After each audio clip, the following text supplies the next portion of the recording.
Olá, seja bem-vindo aqui a ZY3, eu sou o Paulo e hoje nós estamos recebendo aqui o pastor Rogério. E hoje nós vamos falar um tema muito interessante aqui, que é muita igreja, mas pouco Cristo. Então primeiro vamos conhecer um pouquinho a respeito do pastor Rogério. E aí, pastor Rogério, tudo bem aí com você? Tudo bom? Eu cumprimento a todos que estão nos assistindo, né?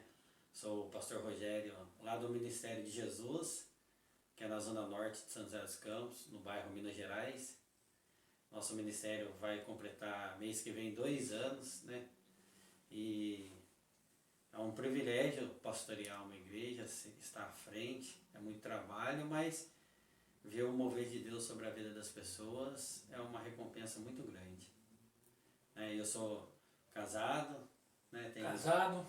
Tenho 3 filhos. Semana passada tive aí a felicidade de uma filha minha casar, né? Olha que beleza, casada. Hein? Foi tudo rápido por causa dessa pandemia aí, né? Não teve aí, cerimônia, não teve nada. A gente vai fazer depois que passar toda. Mas uma alegria que eu tive aí, essa honra, essa alegria. Legal, muito bom conhecer aqui, né? E nesse vídeo, nesse programa que nós vamos estar falando, nós vamos falar alguma coisa a respeito sobre muitas igrejas, né? E uma das coisas que acontece quando a gente fala sobre religião, né? Todo mundo fala assim, a minha religião é a certa, a minha religião é a certa, né? Lógico, a gente vai por onde a gente acredita, por onde a gente exerce a nossa fé. Mas de todas as religiões, eu vejo que o cristianismo tem uma diferença, não é isso, pastor? Sim, muito. Qual que é a diferença principal do cristianismo, por exemplo, e do islamismo, do budismo, de outras religiões? Sim. As outras religiões, ela prende as pessoas em rituais, né? em obrigações. Embora o cristianismo, alguns estão fazendo isso também, que não era para fazer. Hoje em dia não está fácil, né? Que o cristianismo ele é solto, não tem... Lá na igreja eu falo para os irmãos, se eu vejo um casal que está em todos os cultos e não tira um final de semana para eles, eu falo, vai passear, mano. Fica amarrado no culto, não, que tem que estar na igreja, tem que estar na igreja. Não, aí a igreja é uma base, né, onde você leva as pessoas que precisam de um socorro, né, onde você se enche, aprende mais de Deus, mas a religião não é só aquilo, né? A religião é fora de lá, é mais fora do que dentro da igreja. E o cristianismo tem que nos deixar solto. Então Jesus nos chamou para sermos livres. Isso, livre. Livre, muito interessante. Uma coisa que às vezes a gente comenta, né, e fala, uma das diferenças fundamentais que eu sempre acabo falando com relação ao cristianismo é que, como você falou, né, as religiões elas põem tanto peso no ser humano que você só consegue atingir o paraíso ou a perfeição se você fizer obras, e essas obras vão te levar a Deus. Então nós somos pecadores, nós somos errados, a gente nasceu cheio de problema, então a gente tem que fazer uma caminhada aqui na Terra para nós chegarmos a Deus. E o cristianismo é o contrário, é Deus se chegando ao ser humano, né? Isso. Então essa é uma diferença fundamental que a gente tem, porque quando Jesus ele veio aqui na Terra, ele veio como se fosse o irmão mais velho resgatar os filhos perdidos, né? E essa é a diferença que eu vejo com relação ao cristianismo, né? Todas as outras te pedem para você fazer algum sacrifício para que você possa atingir o paraíso. E no cristianismo o sacrifício foi feito por Jesus. É o Pai que veio resgatar, né? Isso. Jesus fala, né, o meu fardo é leve e suave. Né? Ele fala, pega a cruz e siga-me, mas meu fardo é leve e suave. Aí você já tem ali a família, que dá um trabalho, né? Aí você já tem o serviço, que é outro trabalho. E aí você vai membrar numa igreja para ter outro trabalho, para ser mais peso ainda, mais julgo ainda. É complicado, né? Aí a pessoa ela aguenta no início, porque é novidade, aí tem a alegria de estar pela primeira vez um contato com ver os dons sendo manifestados, ver curas, né? Louvor que toca no íntimo, mas devido ao peso e se acostumar com aquilo, ela acaba saindo, aí ela já não sai mais da igreja, ela sai do cristianismo. Ela vira uma rotina, né? E ela não Vira quer uma mais. rotina. Quando ela sai da rotina, fica mais fácil viver. Também tem tudo isso daí. Aí não quer voltar mais. Aí fica difícil. Aí você vai pregar, a pessoa fala, não, eu já fui pregador, Deus já me usou, né? E ela não quer mais Deus, por quê? Porque a raiz do cristianismo mesmo ela não conheceu. A raiz do cristianismo. Só conheceu um sistema religioso. E por falar em sistema religioso, a gente nota muito claramente que então você tem o cristianismo, aí a Igreja Católica veio com peso em cima, né? Uhum. Fez os fundamentos lá do catolicismo, o papado e tudo mais. E aí houve o protestantismo, né, com Lutero, e aí criou aquela vertente que chama protestantismo. Bom, nós não vamos entrar nessa história de protestantismo agora, senão esse negócio não termina nunca aqui, né? Sim, sim. Mas aí depois o que aconteceu? Como Cristo nos chamou para a liberdade, então todo pastor pode ir abrir uma igreja. Esse se por um lado, sobre o jugo da Igreja Católica, para você abrir uma paróquia somente tendo aprovação do papado, tendo aprovação lá da cúria, né? Para você, por exemplo, criar uma igreja é fácil. Você pega uma Bíblia aqui, vai lá, pega um lugar aí qualquer e monta a sua igreja. E aí surgiram no protestantismo várias ramificações, né? Aí veio bastante coisa, né, pastor? A hora que entrou a teologia, aí ficou meio que um estudo para você abrir uma igreja. Aí você quer ser pastor, você vai lá, faz a teologia como se fosse uma faculdade, e aí você está apto a abrir uma igreja. Até que deu certo no começo, porque estudava, né? E aí muitos ali no meio desistiam, porque não é fácil. Mas aí lá no seminário você reconhece, né, que se não tiver o chamado, não adianta. E hoje não, hoje pastores que não querem estudar a Bíblia, já conheci pastor que falou para mim que teologia não é de Deus. Então, ele ou é por preguiça, ou, né, não sei porquê, e veio mostrar na Bíblia ainda, abrir lá, falar, né, que a letra mata. Totalmente, né, misturou tudo. E ele consagrou várias pessoas a pastores sem chamado. E qual é a consequência disso? Muito grande. Quando a gente vê assim, o pastor ali foi embora com a irmã, largou a pastora e foi embora com a irmã. Ele sempre vai com a mais novinha, nunca vai com a mais velha. Aí você vê que faltou o chamado, porque quando a pessoa tem um chamado, ela dá a vida por aquilo. O pastoreado é um sacerdócio, né? Sim, não é uma profissão, né? Não é uma profissão, porque profissão quando não dá certo, você perde conta e vai para outra. E ali, uma vez você estando ali, você tem que ficar ali. E aí as vidas que estão na sua direção, né? Que estão te seguindo, que estão, né, se espelhando em você. Aí acontece algo assim, aí você vê que não tinha um chamado. E a pessoa não para por aí. Ela abre outra igreja com a outra pessoa, e ela consagra pessoas a pastores. E aí você vê vários pastores que estão no 3º, 4º casamento. E a gente sabe que Deus abomina o divórcio. E como vai aconselhar a pessoa que está para se separar? Né? Como que vai? Então aí você vê que não tem o chamado. Não estou me dominando aqui, não estou falando que eu sou santo, né? Que eu não erro, mas a gente paga um preço para fazer o máximo de certo possível, né? Tenho as minhas falhas, tenho os meus erros, tenho as minhas provas, mas a gente sabe que Deus está no controle. Deus me colocou no estreito muitas vezes era me parar, existir, mas eu tinha certeza do meu chamado, por isso que eu não parei. E você sempre foi do mesmo ministério ou você iniciou, se converteu no ministério e acabou indo a outro? Eu sei dessa história, mas o pessoal que está ali vai conhecer agora, né? Não, um pouquinho, né? Eu me converti na Batista Via Norte com o pastor Thales, que foi assim a bênção na minha vida, né? Muitas coisas que eu aprendi com ele, hoje eu prego. E aí, devido ao lado financeiro, foi passado a direção da Batista Via Norte, na época era a PIB, né? A primeira igreja batista, que hoje é a igreja da cidade. E aí eu fiquei ali com eles 1 ano, ali na Zona Norte, no mesmo local. Não me adaptei lá, né? Não me acostumei, não foi. Na verdade, fiquei 1 ano sentadinho no banco ali, sem fazer nada. Não podia... Só escutando? Só escutando. E aí eu saí de lá, né? Eu conversei com o pastor não fez questão nenhuma de eu sair, não falou, não, você quer ir, vai, eu oro. Só não dou carta de transferência, porque a Batista dava carta de transferência de Batista para Batista só.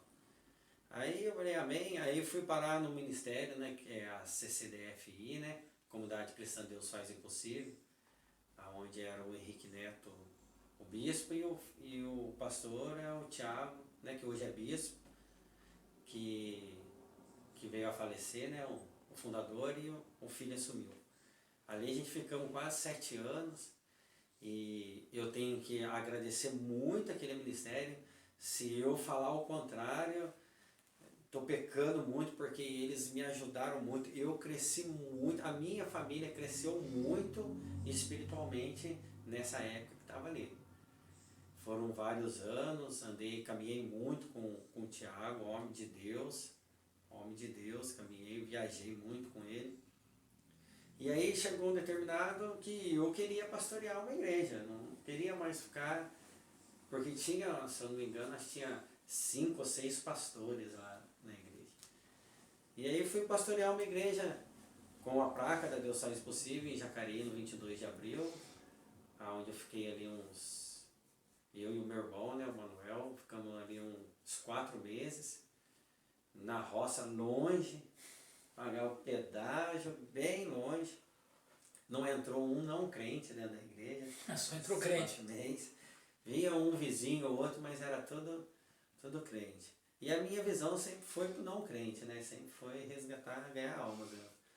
Aí saí dali, fui pro 22 o Parque Meia Lua, saí do 22 de abril, fui pro Parque Meia Lua, onde tem muita igreja. Jacareí, né? Jacareí. Parque Meia Lua, Jacareí. Se doamos, ali ficamos uns quase 6 meses, se eu não me engano.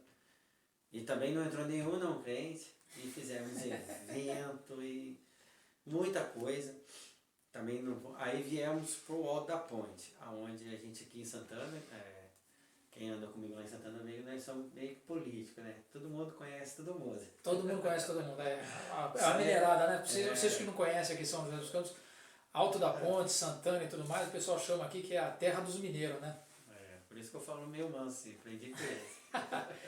E aí você criou lá, essa comunidade. Aí fomos lá com a placa da comunidade lá, por conhecer bastante gente, falei, mas agora vai, né? Aí já tinha uns irmãos que andavam com a gente, né? E infelizmente não foi, né? Nesse período, ficamos lá mais uns 6 meses, não entrou ninguém, entrou um não crente, mas entrou e saiu, não aceitou e permaneceu. E aí a gente se desligamos da Deus Faz Impossível e comecei o culto em casa, na sala da minha casa. Aí ali fiz o primeiro culto, aí já tinha 4 casais, que esses 4 eram lá da Batista, né, que estava comigo na Deus Faz Impossível da Ponte, mas da Batista. Um, inclusive, que me evangelizou na porta do colégio. Olha só. Antes de eu me converter aqui hoje. Depois começou a frequentar a sua igreja. Depois começou a frequentar. Assim que... Porque a igreja da PIB assumiu a Batista, mas fechou. Eles fecharam ali, aí o pessoal ficou disperso. Aí alguns, a gente fomos atrás, eles foram para Deus Faz Possível. Uma turminha até que boa. E dessa turminha, né, 2 casais, né, um não estava na Deus Faz Possível, mas por eu estar dirigindo a da Ponte, ele foi para lá. E aí fizemos 3 cultos lá em casa. Aí estava muito frio, aberto lá. Aí eu peguei e aluguei um salãozinho pequeno lá. E aí foi chegando, não crente. Foi chegando. E aí hoje está com quantas pessoas lá? Hoje a gente tem de membro quase 80 pessoas e uma frequência Tem culto que tem mais de 100 pessoas com frequência. E eu sei que vocês têm um trabalho, aí a gente vai falar da importância da igreja, né? E o que acontece com a igreja hoje. Então, você vê que você tem muitas denominações, né? E hoje, uma das coisas que impede as pessoas de entrarem hoje numa igreja evangélica é a briga entre as próprias denominações, né? Sim, sim. Que ao invés de estarem preocupadas com o verdadeiro evangelho e a missão fundamental do evangelho, eles estão preocupados em arrebanhar pessoas, né? Sim, sim. E aí eles usam de vários artimanhas, né? Sim. E como é que é isso, pastor? Tem várias, né? Na verdade parece que tem que se destacar, né? Não é mais Cristo que destaca, é a igreja. O pastor, a igreja. O pastor, a igreja tem que fazer algo diferente para se destacar, né? E aí a gente vê aí essas grandes igrejas que tem hoje, que tem canal de televisão, né? Tudo se destacaram numa área, ou uma, né, que nem a Universal é a expulsão do demônio, né? A do Valdomiro lá é curando, né? Então eles sempre têm um destaque numa área, né? Aí que nem tem igreja que se destaca falando mal da outra igreja, que hoje é o chavão do Facebook aí, do YouTube, é isso aí, é um apontar a outra e um falar mal da outra, e o cara ser bom de argumento, cara, um teólogo, né, que foi lá, estudou, aprendeu, tem uma mente boa, decora tudo, sabe tudo, e aí ele fica famoso por Quer dizer, ofender a crença do outro. A técnica é assim, né? Eu falo mal do outro para mostrar que... Mas eu não falo que eu sou bom. Eu falo que o outro é o ruim. Então, muitas vezes, se a pessoa não está prestando atenção, então, assim, esse cara é bom. Isso. Se o outro é ruim, então esse cara é bom. É isso? Porque o negócio é provar que o outro está errado. É provar que o outro está errado. Quer provar que o outro está errado. E aí está nascendo várias denominações, vários braços, né? Onde prende a pessoa, onde ali é o certo e o resto é errado. Quando eu fiz um curso uma vez na igreja de doutrina, de heresia, né? de seitas e heresias, o que eu mais usava é assim: a gente não pode mudar o plano de salvação. Quando fala que a salvação não é mais em Cristo, aí já mudou a história. Sim. Aí fala assim: não, a salvação é aqui, porque aqui a gente está certo. Aí depois cria, né? Os irmãos e os outros são tudo primo. Aí eles se dominam verdadeiro e o resto. Se uma igreja ela não consegue amar a outra igreja por falta de. por não concordar biblicamente, né? Ou discordar biblicamente, aí o cristianismo fica de lado. Aí entra aquela história, né? Lá Paulo em Coríntios 13, né? Ele vai falar algumas palavras lá e virou até letra de música, né? Às vezes tem gente que canta música lá do Legião Urbana, mas não sabe o que está cantando, muitas vezes, de onde surgiu, né? Ainda que eu falasse a língua dos homens, né? Se eu não tivesse amor, eu nada seria como o símbolo, o sino, né? Que soa, né? Porque ele vai batendo, vai falando, mas ele é frio, né? Ele soa o som, faz o barulho, mas ele mesmo é frio. E lá, no final dessa passagem, acho que é 1 Coríntios 13, é esse, pastor, também? É isso aí? 1 Coríntios 13, né? Ele vai falar assim, né? Entre a fé, ele fala que entre a fé, a esperança e o amor, entre os três, o amor. E aí a gente olha as igrejas, se a gente quer reconhecer verdadeiramente uma igreja, a gente tem que olhar o quê? O amor, né? O amor. O fruto, né? O fruto. Se não der fruto... O principal fruto é o amor. É o amor. Quando ele cita ali, né, Paulo cita os dons espirituais, né, ele vem ali, né, de cura, de ensino, né, de bondade. Ele, no final, ele fala, pode ter todos esses, mas se não tiver amor, nada vai valer. É porque o pessoal tem uma visão, e principalmente aqueles que não são da igreja, e eles não conseguem entender o que acontece dentro da igreja protestante, é que, e se você está nos ouvindo aí agora, atenta para um detalhe, né? Primeiro, Cristo nos chamou para a liberdade, então essas pessoas têm a liberdade de fazer isso. Porque Cristo não vai condenar aquela pessoa por estar fazendo isso ou deixando de fazer. Porque se ela estiver fazendo alguma coisa errada, ela já se autocondenou. Uma outra coisa muito interessante, que quando Jesus nos chama para sermos livres, né, é livres em todos os aspectos. Né? Inclusive nós vemos muitos pastores fazendo besteira por aí, muitos obreiros fazendo besteira por aí, e aí o que acontece? Começa a dar aquele mau testemunho que a gente fala, o mau testemunho. Então a pessoa que nunca entrou numa igreja evangélica, ela fala assim, eu não vou para a igreja evangélica porque olha só a bagunça que os caras estão fazendo. É uma petição de dinheiro danado, né? É uma briga danada entre eles. Eles não se entendem entre eles, por que eu vou entrar nesse meio? Você mais um para quebrar o pau lá dentro? Mas quando a gente entra verdadeiramente no Evangelho de Jesus, a gente vê o quanto as coisas estão erradas. E lá na própria Bíblia, ele já fala já que isso iria acontecer nos últimos tempos, que muitos pastores iam levar pessoas ao erro e que eles iam ter um fim trágico, né? Que ele fala lá, melhor você se botar uma pedra no pescoço e se atirar da ponte. Está falando de suicídio, é melhor você se matar do que você induzir pessoas ao erro. E em função disso daí, as pessoas que muitas vezes não vão numa igreja, elas olham essas situações e colocam uma barreira, sem procurar entender realmente o que é o cristianismo, né?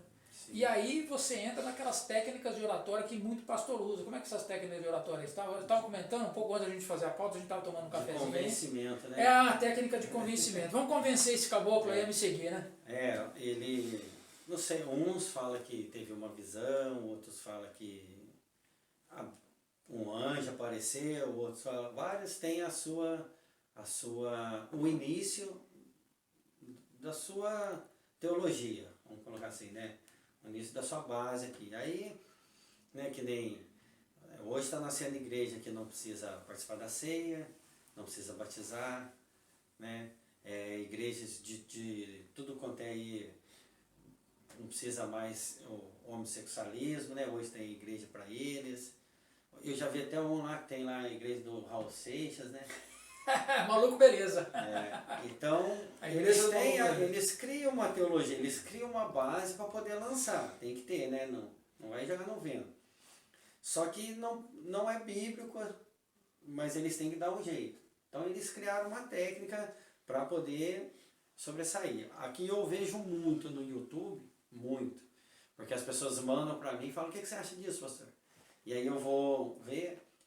Primeira coisa, são pessoas que falam firme, pessoas, né, que mostram ter bastante conhecimento, tem a mente boa, decora vários textos, não precisa ficar abrindo a Bíblia, que eu infelizmente não tenho essa graça, né, tenho uma memória curta, e eu marco na capa da minha Bíblia a maioria dos textos que usam diariamente, e eles falam com firmeza, e todos começam com a mesma frase.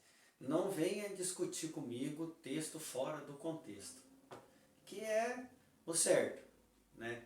E aí eles leem o texto, e aí a hora que ele lê o texto, ele faz uma brincadeira ofendendo as outras denominações, e a hora que o povo cai na risada, ele entra fora do contexto. E aí ele coloca a teologia dele. Essa aí é uma técnica muito usada. Isso não é só uma técnica muito usada nas igrejas não, mas é uma técnica utilizada no processo de comunicação, processo de oratória, né? Então, se você vê os grandes oradores, né, grandes pessoas que têm um poder da oratória, eles vão construindo um raciocínio e depois eles vão fundamentando aquele raciocínio para que você chegue àquela conclusão, mas na realidade ele colocou aquela conclusão que ele já tem dentro da cabeça da outra pessoa. Então essas técnicas de oratória realmente é um problema. Então, mexe com a emoção, mexe com o raciocínio, aí te leva para um lugar de brincadeira, aí se você está meio cismado com aquela palavra, você fala assim, talvez eu acho que seja certo, mas que tem... Aí você relaxou, aí a hora que você relaxou e tudo mais, a hora que você já está entrando na brincadeira do cara, no esquema do cara, pronto. Você já está cooptado. Já está envolvido. Já está envolvido. E aí eles são fechados, né? A diretoria é fechada, ninguém tem acesso, ninguém sabe nada. O que eu vejo usar muito hoje o que está na moda, você montar um ministério e falar que o dízimo não é bíblico. Porque a luta financeira é geral Só que o cara vive de oferta e ele vive do dinheiro, que sai do salário do irmão. Só mudou o modo. Só mudou o modo. Esse Ele não fala de dízimo, mas fala de oferta. Dízimo aqui não temos. Mas a oferta. De carrão, mora numa casona. O dízimo é 10%, né? Mas a oferta pode ser 20, 30, não tem problema nenhum, né? Não tem. E o amor com as pessoas é frio, né?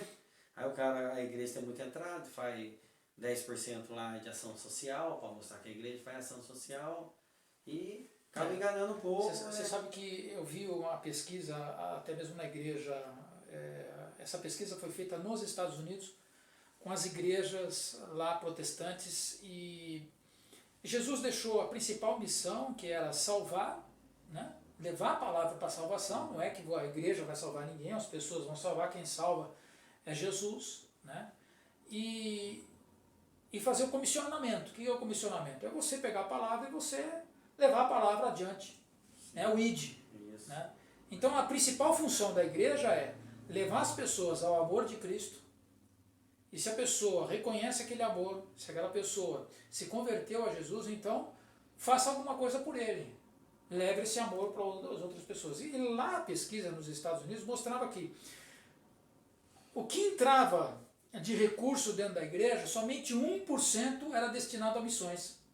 O resto gastava esse dinheiro com programa de televisão, com gastos enormes com relação a prédios, reforma de prédio, pagamento de salário, aí tem o Ministério Infantil que gasta um dinheiro, aí tem o Ministério dos Jovens que gasta outro dinheiro, tem o Ministério disso. Então, quer dizer, o dinheiro acaba indo para tantos outros lugares e para a função fundamental da igreja, que é ir de pregar o evangelho, sobra 1%. 1%. Quando sobra. Quando sobra, né? E às vezes a igreja pega o missionário, fala assim, nós vamos enviar você lá para aquela região que é desprovida de tudo, então nós vamos dar um salário para você, R$3.000 por mês lá, nós vamos entregar para você lá. Aí o primeiro mês entrega, segundo mês entrega, terceiro mês já entrega 2.500. Dali 6 meses fala assim, caboclo, se vira aí, ó.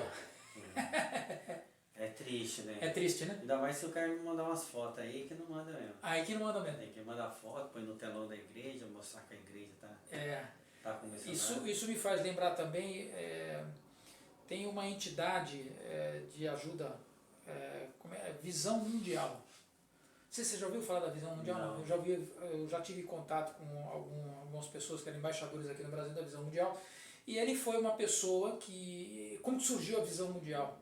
Ele era um pregador, ele é novo, 18 anos, ele foi numa viagem missionária lá para a China, se me falha a memória, e ele foi lá e ele pregou para algumas pessoas, e uma viúva com uma criança se rendeu a Jesus, e falou assim, eu quero isso para mim. E aí ela foi para a igreja. Só que aí já estava chegando a hora dele ir embora. Então ela falou assim, tudo bem, e agora? Eu estou com fome, eu não tenho dinheiro para comer. Ele falou assim, e agora, o que eu faço? Aí ele pegou, deu o único dinheiro que ele tinha, embarcou no avião, e no meio da viagem ele falou assim, como é que eu vou embora e deixar aquela viúva com uma criança, sem eu ajudar ela? Então ele voltou para a comunidade dele, 18 anos, 18, 19 anos. Ele começou a pegar fotos, levar nas comunidades evangélicas lá nos Estados Unidos, que tinham um poder grande, né, eles têm um poder grande de renda, e levantou um dinheiro e depois ele voltou e começou a ajudar. E aí ele criou uma rede de segurança social, como se fala isso, rede de segurança social, né? Onde essa visão mundial ele tem a seguinte característica, ela não dá o dinheiro para a pessoa, mas ela pega voluntários e pega o dinheiro arrecadado e ensina aquela comunidade a se desenvolver financeiramente. E você apadrinha crianças. Então, por exemplo, eu vou lá, apadrinho uma criança, ajudo com R$30 por mês, por exemplo. E aí você pega aquele dinheiro vai para aqueles gestores que estão lá, aquele dinheiro vai para a comunidade para desenvolver aquela comunidade. Se é uma comunidade de pescadores, então vão ensinar a pescar melhor, vão ensinar a vender o peixe melhor, vão ensinar a fazer uma série de coisas melhor. É um negócio fantástico. Não ficou só ali no sistema religioso. No sistema religioso. Foi além. E tem umas passagens lá muito bem interessantes. E o que impede muitas pessoas de colaborar é o desonesto, que sempre tem por meio. Sempre tem. Todos os lugares. Porque eu lembro quando eu morava lá na Vila Machado, tinha um senhor lá que que era bem de vida, assim, mas ele tinha, assim, ele lançava na revista, se eu não me engano, no jornal, ação social para crianças carentes. E ele ia lá, pegava as crianças da rua e tirava foto, não ajudava nada as crianças. Infelizmente. Isso aí tem demais, né? Que liga no Então. telefone da gente, que pede ação. Então, aí o que você tem que fazer? Você tem que ir lá e conhecer a fundo as entidades, né? Parece político, né? Parece político quando vai pedir voto, né? Pega a criancinha, põe no colo, isso e aquilo. Mas aí vai ver. Temos que fazer a diferença em todos os sentidos, né? E o pastor Toninho aí, a gente fomos num culto que um pastor está fazendo no campo lá, né? No monte lá da Vila Cristina, o pastor Márcio. E ele fez algo lindo lá. Ele vai lá, prepara, põe banco, põe tudo com essa pandemia no ar livre, é longe, de massa, certinho. E ele converteu o carro dele, comprou o aparelho para ligar um 220. Ele prepara tudo e deixa qualquer igreja lá e dirigir o culto. Levar a igreja dele lá, que está sem culto. Interessante, né? Então, você desprendeu o coração para fazer algo diferente. E quando eu fui ministrar lá, e aí na direção de Deus, eu falei para eles lá assim, porque tinha lá umas 4 igrejas. Eu falei assim, por que você não pega essa oportunidade e faz algo sobrenatural, algo para fazer a diferença aqui na Vila Cristina, para fazer a diferença? Porque cada um não traz um alimento para suprir quem está passando necessidade sem ser evangélico, né? Vamos fazer diferença. Você tem lá, então vamos dividir, vamos pegar todo mundo. E no outro culto, né, para a glória de Deus, hoje o pastor mesmo ontem ligou para mim, tinha dado numa noite 6 cestas, já estava distribuindo, né, agora a roupa, né, começou a arrecadar roupa.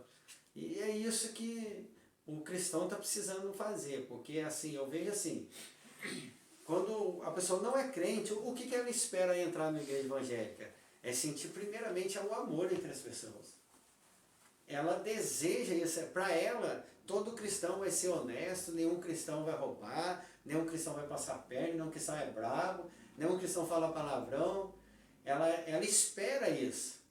E aí, quando ela entra na igreja e ela vê uma igreja bagunçada, ela se decepciona e às vezes nunca mais volta, né? Então, o que falta é o amor mesmo. Ela acha que ela já está no paraíso, né? Que todo mundo é anjo, né?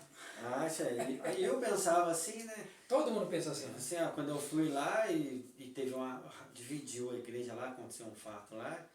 Aí eu falei assim, meu Deus, esperei tanto tempo para aceitar Jesus, passei isso, parece que o pessoal do crime é mais organizado que da igreja. Né? E com essa divisão teológica, essas igrejas abrindo, né?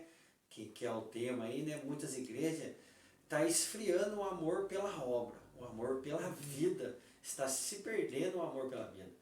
Deus deu uma visão para o ministério de Jesus, que é levar as pessoas na presença de Deus, nem se for uma vez só na vida.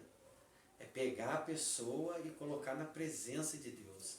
Não é pegar o dinheiro da pessoa, não é pegar o tempo da pessoa, né? É pegar a pessoa e fazer ela sentir a presença de Deus, a ponto dela falar, isso não tem explicação. É eu e Deus. E é o que está funcionando. Por quê? Porque onde tem amor, tudo prevalece. Então esse é o fundamento da igreja? Esse é o fundamento da igreja. O ministério de Jesus nasceu para isso. Né? E eu não sou diferente das outras. Eu não discordo das outras. Né? Não falo que só lá tem salvação. Tanto é que Deus nos deu a direção para fazer um retiro. Nesse retiro a gente leva pessoas de várias igrejas. O importante muitas vezes o pessoal não entende por que existe tantos ministérios, né? Primeiro, já ficou claro aí no que nós já falamos, que tem muita gente interessada, né? Mas também existem pessoas com características diferentes. Então, por exemplo, se eu sou uma pessoa mais quieta, mais calma, eu vou procurar um ministério no qual eu posso me identificar. Se eu sou mais do reteté, sou mais agitado, então eu vou procurar um outro ministério. Mas o fundamento de um ou de outro tem que ser o mesmo, que é o amor. Quando você colocou aí, falou que esse pastor ele está pregando embaixo de uma árvore, é isso? Isso, embaixo de uma árvore. E lá está colocado para 4 igrejas. Significa dizer, primeiro, que Jesus não deixou placa de igreja nenhuma, né?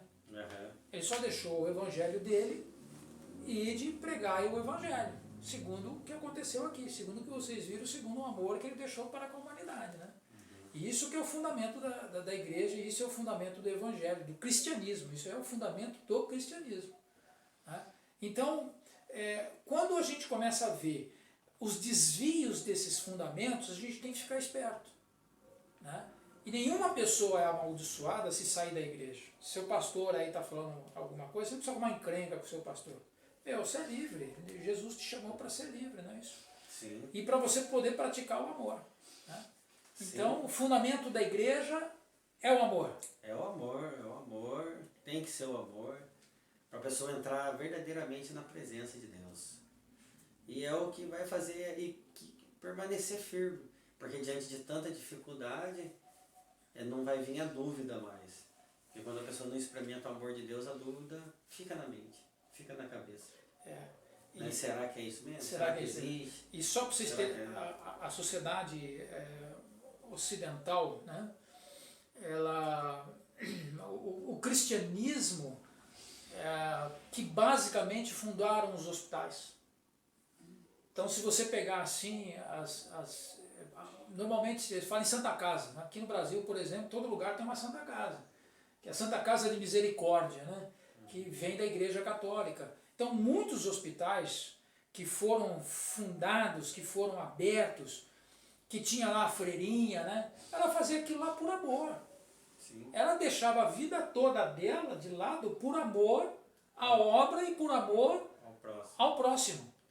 Então, é nesse pensamento. O fundamento, por exemplo, da escola, que vem de você ensinar a pessoa a ler, a escrever, a se tornar uma pessoa autônoma, isso começou já há algum tempo, por exemplo, e já está catalogado na história, por exemplo, os judeus ensinam a garotada a ler e a escrever, lendo a Bíblia. Sim.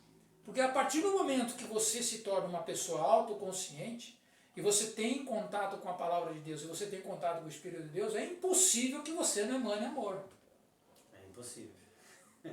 Então você que tem... fica só na letra. né? Fica só na letra. A letra mata. Aí a letra mata. Aí a letra mata. A letra mata. Porque quando Jesus foi interrogado lá, né, ele resumiu os mandamentos em 2, né?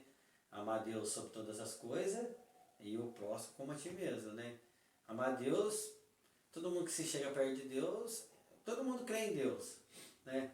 Quando você vai pregar para uma pessoa que não é cristã, ele vai, não, mas eu acredito em Deus, eu faço as minhas orações, eu faço a minha reza, faço, né?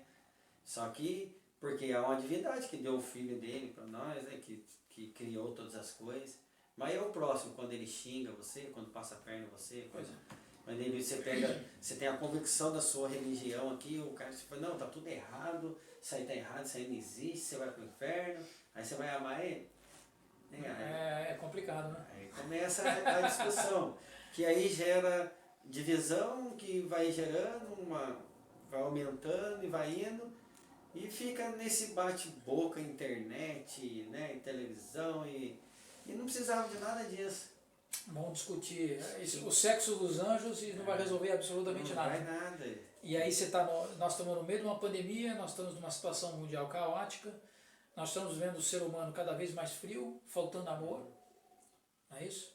Pessoas sem um destino certo, né? E nós esperamos, e nosso trabalho aqui na rádio é fazer com que as pessoas de alguma forma possam se encontrar com Deus realmente, se encontrar com uma verdade, né? E procurar realmente mudar um pouco aquele interior que está machucado, que está bagunçado por tudo isso que está acontecendo no mundo. Sim. E lá no ministério, o pastor Rogério não falou, mas ele e o irmão dele, eles trabalham com pessoas drogadas, pessoas de recuperação de pessoas que estão com vício em álcool e tudo mais. E é uma luta lidar com esse pessoal. E são os evangélicos, são os cristãos que conseguem ter a maior taxa de sucesso na recuperação do ser humano. Sim, sim. É porque a família já largou. De tanto dar oportunidade, eu não culpo eles não, porque cansa mesmo. Na hora que dá pra pegar o 11, dá vontade de bater com a Bíblia. Mas eles vão aprendendo. Hoje mesmo, antes de eu vir pra cá, eu tava fechando para ir embora, parou um irmão lá e falou, pastor, eu tô na abstinência grande, ora aqui por mim. E eu acho lindo isso, sabe? E eu falei para ele, continua assim, que vai diminuindo, uma hora vai... Porque eu não posso falar, vem que Deus vai tocar e vai sumir. É uma grande mentira do Evangelho. Se Deus quiser tirar, Ele tira. Como já tirou de muitas pessoas que a gente viu. Mas é um processo que a gente entra de conversão. Né? Não é assim, hoje eu não sou convertido, amanhã eu sou agora, eu sou de Deus, agora não vou ter mais doença, agora não vou ter mais vício. A gente sabe que é um leão por dia que a gente tem que derrotar. Né? E a gente tem lá na igreja, já chegou a ser o único homem lá na igreja que não tinha sido passado por um presídio, era eu, o resto eu tinha. Hoje 80% lá é ex-dependente, é ex-presidiário. Esse trabalho que existe dentro dos presídios, né, e tudo mais, né? Então é isso que a gente quer passar para vocês aqui. Que o verdadeiro evangelho é aquele que acaba transformando o ser humano, e acaba transformando o ser humano numa pessoa melhor. Mas ele só pode se tornar uma pessoa melhor se ele reconhecer os próprios erros. Sim. Que é você se arrepender daquilo que você acaba fazendo. E aceitar e receber o amor que Jesus trouxe para nós, o amor que está nele, através dele e do Pai. Né? É interessante, é interessante. Essa religião é a religião que realmente faz a diferença, a religião do amor. Assim, as pessoas podem até estar falando assim, tá bom, você está falando, mas o que você faz, né? Para que ir adiante, né? Então, aí como Deus tocou no nosso coração de fazer o retiro, Ele colocou no nosso coração de não cobrar nada de ninguém. E um retiro sai na faixa de uns 5 mil reais. Alugar o lugar, alugar o ônibus, alugar a comida, tudo. E a gente fizeram 4 retiros nesses 2 anos que a gente vamos fazer. E a gente não cobramos 1 centavo de ninguém. Eu podia ir fazer assim, não vou fazer só para quem vai para a minha igreja, não. A gente pega pessoas de vários ministérios que estão destruídos, para a pessoa ter um encontro com Deus e levar esse avivamento para a igreja dela. E a gente teve encontro que foi a metade de outra igreja, somando as igrejas, famílias de outra igreja, e jamais a gente fala assim, sai da lá e vem para cá, não. Sai daqui com encontro com Deus, cheio de Deus e transborde na vida das pessoas lá na sua igreja. O que eu já fiz de convite para pastor, vem aqui participar, vem aqui aprender. Para você fazer com a sua igreja, a gente dá a equipe inteirinho para fazer. A gente mostra aonde a gente arruma dinheiro, 5 mil reais. A gente não tem. A gente bate de porta em porta para arrecadar alimento, a gente faz rifa, a gente faz marmita, e Deus sempre abençoa. E esses últimos que a gente fizemos, não precisamos nem pedir alimento. Só falou, vai ter o retiro. Quem participou veio e contribuiu. Contribuiu com dinheiro, contribuiu com alimento. E quer ver as pessoas entender o amor. Teve um senhor lá, que ele é pós-doutorado em teologia pela Igreja Católica. Pregava, ministrava. Ele falou que já foi na Assembleia, já foi Testemunho de Jeová, já foi em todo lugar. E nesse encontro, ele, 77 anos, ele chegou na gente e falou assim, hoje eu tive um encontro com Deus e eu preciso descer as águas. Olha que beleza, hein? Porque é isso que a gente quer levar, a gente fica surpreso. Pessoas 20 anos dentro da igreja, 15 anos dentro da igreja, e entrou num sistema religioso e não teve um encontro com Deus. Sabe aquele encontro que você tem um saco de arroz, a pessoa bate na porta, irmão, tem alguma coisa para me arrumar? Você ir lá e pegar o saco de arroz que já está aberto e dar metade para a pessoa e olha, se amanhã os meus filhos vão passar fome, mas hoje eu vou dividir com o irmão. E crendo que Deus está no controle. Que Deus vai suprir. Isso aí não existe mais. Você não vê mais as pessoas se defendem o dela. Não, eu tenho que ter, eu tenho que ter. Se está dando cesta básica, vou pegar 2. Né? Vou garantir o meu aqui, né? E é isso que esse encontro ensina. Liberar perdão, né? Porque o que barra a pessoa crescer espiritualmente, né? São traumas, né? De irmão com irmão com pastor. São as histórias humanas, né? Que o sistema religioso fez. Que acaba fazendo. Fazendo. Que era para ser o contrário, que era para ir lá encontrar o amor. Pois é isso que acontece. Aí fica Abel e Caim aí brigando, né? Mas nós estamos chegando aqui no final desse programa, né? Foi muito bom ter você aqui, pastor. E se você quiser participar desses retiros, né? Manda uma mensagem para nós aí, nós vamos estar encaminhando tudo para o pastor Rogério, né? Você vai entrar em contato direto com ele, você vai ter essa oportunidade de você estar trabalhando com ele, vendo esse daqui, é um retiro muito importante. Suas considerações finais, pastor Rogério? Amém. Eu quero agradecer a oportunidade, né, que os pastores estão me dando, de estar aqui expondo um pouco um ministério, né, colocando aqui um desejo que arde no meu coração, que é de ver um ministério amando o outro, um ministério ajudando o outro, né, que as pessoas possam, sim, hoje fala muito em café com pastores, mas não para discutir sistema religioso, mas sim para discutir como alcançar vidas, como ajudar vidas, né? Sair do natural, que é o religioso, e cuidar das pessoas para fora, igual é o ministério que o senhor falou, que o jovem foi lá e hoje tem, né? Que Deus possa nos usar desse jeito, né? E vamos fazer o cristianismo ser conhecido como cristianismo, com Cristo o centro de tudo, e Ele que faz, somos somente instrumento dele. Ok. Amém?